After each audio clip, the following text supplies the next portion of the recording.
Hi! What's up kaibigan? Ito ang Mahiwagang TV na maghahatid sa inyo ng mga kakaibang kwento, mga misteryo, hiwaga at mga kakatuwang pangyayari. Sa bidyong ito, ating tatalakayin ang swerteng hatid ng 2023, mga bagay na dapat isaalang-alang at mga dapat iwasan. 2023, ano at kanino maghahatid ng swerte?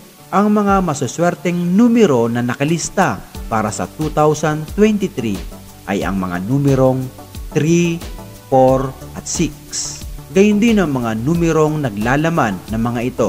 Halimbawa, 36, 34, 63, 64 at iba pa. At ang mga masaswerteng araw ay ang ika-26, ika-27 at ika-29 ng bawat Chinese lunar month. Ang mga masaswerteng kulay naman ay ang mga sumusunod: rosas, pula, lila at asul.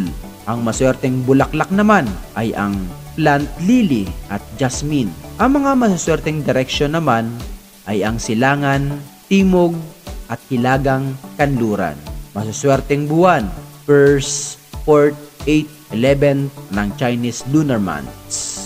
Ang mga bagay na dapat nating iwasan sa 2023, mga malas na numero 1, 7 at 8. Ang malas na kulay: patingkad na kayumanggi, patingkad na dilaw at puti. Malas na direction: hilaga, kanluran at timog kanluran. Mga tips kung paano maging mas maswerte: magsuot ng pulang damit na panloob at medyas, magdala o magsuot ng masaswerteng alahas na accessories na korting aso. Ang mga paraang ito ay isa lamang gabay at pampaswerte.